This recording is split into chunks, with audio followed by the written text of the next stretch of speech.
हर रोज एक नई कहानी देखने के लिए चैनल को सब्सक्राइब करें और बेल आइकन दबाना ना भूलें। सुनीता बिहार शहर के छोटे से गांव से थी। वो अपनी बहू और बेटे के साथ रहा करती। सुनीता का बेटा हर रोज मजदूरी करता और घर का खर्च चलाता। सुनीता की बहू सुमन शहर की रहने वाली थी, लेकिन वो भी छोटे से घर में एडजस्ट करके रह रही थी। ऐसे ही एक दिन सुनीता अपनी बहू से कहती है, बहू तू शहर की लड़की है तो गांव में कैसे रह लेती है? तुझे कोई तकलीफ नहीं होती है क्या यहाँ रहने में?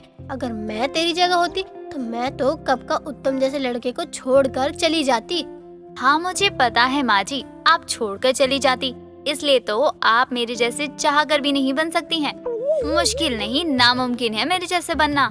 मैंने सोचा तू उल्टा जवाब नहीं देगी, लेकिन सच बताऊं तो तुझ जैसी बिगड़ैल लड़की आज तक नहीं देखी मैंने। धन्यवाद आपका माँ जी, इतनी अच्छी तारीफ करने के लिए। वैसे मैं आपको बता दूं कि मुझ जैसा कहीं नहीं देखा। यकीन मानिए माँ जी, मुझ जैसा आपको कहीं देखने को मिलेगा भी नहीं। बड़ी बेशरम है तू बहू, ऐसे कैसे अपनी सास से बात कर रही है? जरा भी लिहाज नहीं है बड़ों का। माँ जी, लिहाज वहाँ किया जाता है जहाँ आपको इज्जत दी जाती है, लेकिन आप तो मेरी बस बेइज्जती ही करती रहती हैं। तो आप कैसे मुझसे उम्मीद कर सकती हैं? दोनों सास बहू आपस में झगड़ रहे थे कि तभी वहाँ नंदिनी फ्रूट चाट खाते हुए आती है और अपनी माँ और भाभी को लड़ते हुए देखकर बोलती है, अरे वाह, क्या सीन चल रहा है। मैंने बेस्ट सीन मिस कर दिया। माँ भाभी प्लीज एक बार वो सीन हो जाए, बहुत दिन हो गए वो सीन देखे हुए। कब से उस सीन का इंतजार कर रही हूँ मैं। चुप कर बेशरम, यहाँ घर में झगड़ा हो रहा है और इनको मजे चाहिए। तूने भी अपनी भाभी जैसी बोली सीख ली। अरे नाच पीटी मेरी फूल जैसी बच्ची को बिगाड़ दिया। हाँ क्या पता मुझे जैसी सास मिली है, अगर उससे भी बेकार सास उसे मिल गई तो। इससे पहले ही सारी चीजें सिखा रही हूँ, कल को काम आएंगी। वाह क्या बात है, आप दोनों सच में बहुत मस्त लड़ती हो। कोई देखेगा तो हंसते ही रहेगा आप दोनों की लड़ाई को देखकर। चलो चलो चालू रखो और मुझे ये मजेदार फ्रूट चाट का मजा लेने दो। नंदिनी जरा मुझे भी टेस्ट करवाना, बहुत दिन हो गए हैं खाए हुए। अच्छा वैसे मुझे ये बात बता कि फ्रूट चाट खाने के लिए तेरे पास पैसे कहाँ से आए? वो भाभी मेरा दोस्त है, उसी ने खिलाया था। बहुत अच्छा होता है, लो खाकर देखो। हाँ देख अच्छा ही रहा है, अब खा कर देखती हूँ कि कितना अच्छा है। देख नंदिनी, आज के बाद किसी से कुछ लेने की जरूरत नहीं है। जितना हो सके उतना ही दूर रहो इन सब से। सुमन और उसकी सास दोनों एक दूसरे से इतने अलग थे, फिर भी एक इंसान की वजह से दोनों साथ रहते हैं। जब भी सास बहू लड़ते तब ननद आकर दोनों को शांत करवाती। ऐसे ही एक दिन उत्तम अपने घर वालों के लिए कुछ फल लेकर आता है और ढेर सारे फ्रूट देखकर सुमन बोलती है, हे भगवान, इतने सारे फ्रूट किस लिए लेकर आए हो जी? अगर सड़ गए तो बेकार में हमारे पैसे बर्बाद हो जाएंगे। आपको सोच समझकर पैसे खर्च करने चाहिए। कोई बात नहीं सुमन, वैसे भी ये फल मुझे किसी और ने दिया है। मैं जहाँ काम करता हूँ वहाँ एक भैया है, उन्होंने ही दिया है। बोल रहे थे गांव से लाया हूँ, तुम भी कुछ फल ले जाओ। कोई अपने गांव से इतने फल लेकर आता है क्या? देखना कहीं सड़े गले ना निकले। मुझे तो इन बड़े लोगों पर भरोसा ही नहीं होता। अरे वो बड़े लोग नहीं हैं, भैया भी हमारी तरह ही हैं। कुछ दिन पहले वो सच में गांव गए हुए थे और अपने गांव से ये सारे फल लेकर आए हैं। अरे अब आप दोनों भी झगड़ा करने लग गए। भैया मैं आपके हाथ जोड़ती हूँ, मुझे अब ये नया नाटक नहीं चाहिए हमारे घर में। ओ पागल, हम झगड़ नहीं रहे, बस कुछ बात कर रहे हैं। देख तेरे भैया कितने सारे फ्रूट्स लेकर आए हैं, अगर ये सड़गल गए तो बेकार में सब बर्बाद हो जाएगा। भाभी अगर ये फ्रूट सड़ गए तो गाय को खिला देंगे, इसी बात का टेंशन क्यों लेती हो? आप चिल करो ना, हमारे भैया बड़े दिल वाले हैं। अरे बोलना क्या चाहती हो? मेरा दिल सच में बहुत बड़ा है, तभी अपने घर वालों से इतना प्यार करता हूँ। अच्छा और ये सब खत्म करो, ये बताओ कि इन सारे फलों का करना क्या है? मैं सोच रही हूँ जितने भी फ्रूट हैं उन्हें काट कर इनका फ्रूट चाट बनाकर खाते हैं। अगर अच्छा बन गया तो इसको बेच भी देंगे। क्या बोलते हो भैया भाभी? What an idea, सर जी। है ना, मुझे फ्रूट चाट बनाना आता है और मैं बनाऊंगी। भाभी आप ना मसाला पीस देना और माँ को कहना कि वो फ्रूट काट देंगी और भैया बेचने चले जाएंगे। कैसा लगा मेरा आइडिया? हमारा जॉइंट फैमिली का फ्रूट चाट का बिजनेस। क्या जॉइंट फैमिली? अरे हम तो गिने चुने 3-4 लोग हैं, जॉइंट फैमिली कहाँ है? अरे सब हंसेंगे हम पर। क्यों नहीं है, माँ भाभी मैं और आप, हम सभी फैमिली है, हम सब बनाते हैं। उसके बाद आप बेचने जाते हो, इसीलिए जॉइंट फैमिली का फ्रूट चाट का दुकान ऐसा नाम रखा है। उत्तम और सुमन को नंदिनी का दिया हुआ आइडिया और नाम दोनों पसंद आते हैं।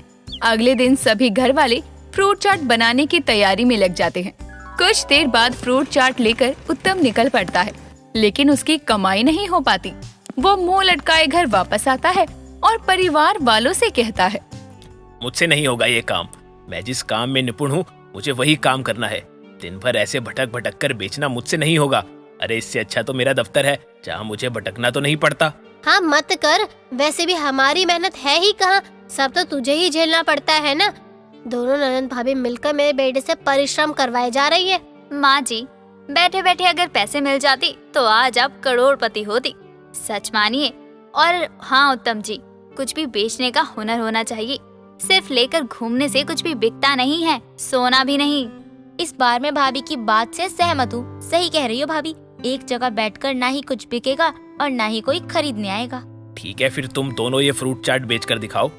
अगर बेच दिया तो जो तुम बोलोगी वही करूँगा। सोच लो भैया, बाद में बदल मत जाना कि वो मैं मजाक में कह रहा था।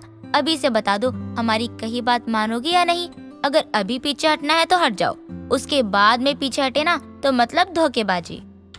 तुम लोगों को इतना कॉन्फिडेंट देखकर सच में बहुत डर लग रहा है। शायद सच में तुम दोनों ये काम कर लोगे। ना बाबा ना, मुझे कोई रिस्क नहीं लेना। अगर तुम दोनों को बेचना है तो बेचो, जो मर्जी करो। उत्तम की बात सुनकर अब नंदिनी और सुमन में कुछ ज्यादा ही जोश आ जाता है और दोनों ननद भाभी अपना फ्रूट चाट बेचने की प्रैक्टिस करने लगती हैं। जब वो दोनों फ्रूट चाट को बेचने की प्रैक्टिस कर रही थी, तभी उनके घर उनकी पड़ोसन कमला आती है और उन्हें देखकर कहती है, अरे दैया, जे का बेच रहे हो नंद भाभी मिलकर, अब कौन सा बिजनेस करना है? चाची, हम और भौजी फ्रूट चाट की दुकान खोलेंगे, इसीलिए प्रैक्टिस कर रहे हैं। आप भी आना हमारी दुकान में, बहुत अच्छा बना कर देंगे। अच्छा, सही बात है। अब नंद भौजी मिलकर दुकान खोलो होवे। उत्तम से जनवा जाएंगे काम माँ और लुगाई बहनिया बेचेंगे चाट फ्रूट। सही है, पैसा छापो। चाट फ्रूट नहीं चाची, फ्रूट चाट होता है। यू नो इंग्लिश वर्ड है, आपको समझ नहीं आएगा। अरे चुप, काहे चटर पटर करे जा रही हो? ज्यादा अंग्रेजी उबल रही हो तो चले जाओ ना इंग्लैंड।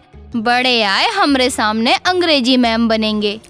क्या जवाब फेंक कर मारा है चाची ने, मजा ही आ गया। वाह चाची, दिल खुश कर दिया आपने तो। बेटा तू भी मुंह मत लगा, वरना तेरी बीवी तेरा भी दिल खुश कर देगी तुझे उल्टा जवाब देकर। सुनीता की बात सुनकर उत्तम का मुंह बंद हो जाता है।